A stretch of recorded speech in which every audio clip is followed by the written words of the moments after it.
બેન દીકરીઓને અભિનંદન આપું. અત્યારે હું હાઈસ્કૂલમાં કાર્યક્રમમાં ગઈ હતી ચિત્તગામ કે આપણી દીકરીઓ આપણી બહેનો કોઈ પણ સમાજની હોય તો એની પરંપરા પ્રમાણેનો ડ્રેસ પહેરે છે અને દીકરીઓને સાજે શોભે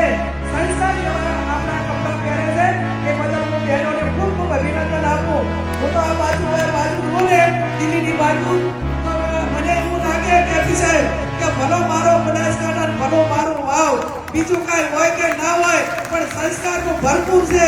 એ વાતનો મને આનંદ જ્યાં પણ જોઈ જાય આ સંસ્કારોનો અને પશ્ચિમી સંસ્કૃતિનો પવન આજે આ વિસ્તારમાં હજી નથી આવ્યો એનો પણ મને આનંદ છે. ઘણો ખૂબ આગળ વધો પણ મા બાપ નહીં તે સંસ્કારો શિક્ષણ છે આ બધુંનું બેલેન્સ કરી અને હવે થોડુંક જે ટેકનોલોજીનો યુગના કારણે ચાકને ચાક બેન દીકરીના સલામતી માટેનો પ્રશ્ન ઊભો થાય છે ત્યારે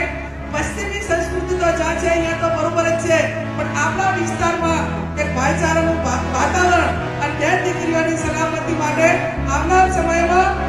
કોઈ પણ બેન દીકરીને એ લવ મેરેજ કરે તો એની મા બાપની સહી અને ગામમાં પંચકેશમાં સહી કરવાવાળા ગામના અને લવ મેરેજ કરે તો ગામમાં નોંધણી થાય આવો કાયદો લાવવા માટે પણ એક સમગ્ર તમામ સમાજોએ ઝુંબેશ ઉપાડી છે અને આ વિસ્તારમાં પણ જ્યાં પણ શકે તે બાબતનું થાય તો એ આવનાર આપણી પેઢી માટે સમાજ વ્યવસ્થા હજવાઈ રહે,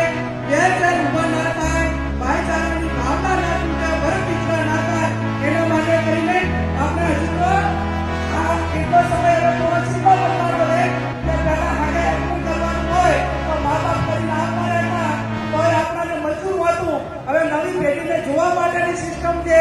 અને હવે એનાથી વધારે આગળ ન વધે અને એને દીકરા દીકરીને ગમે એની આગળ ભલે લગ્ન થાય પણ એવા કોઈને વિદેશ કરવું હોય કે એના માટે લવ મેરેજના સર્ટિફિકેટની જરૂર હોય તો મા બાપની સંબંધીવાળા લવ મેરેજ થાય તો એની સામે કોઈને વાંધો નથી. પણ વારંવાર દીકરીઓની સંખ્યા ઘટતી અને જેને સમાજમાં કોઈ આપતું નથી, ધંધો રોજગાર નથી,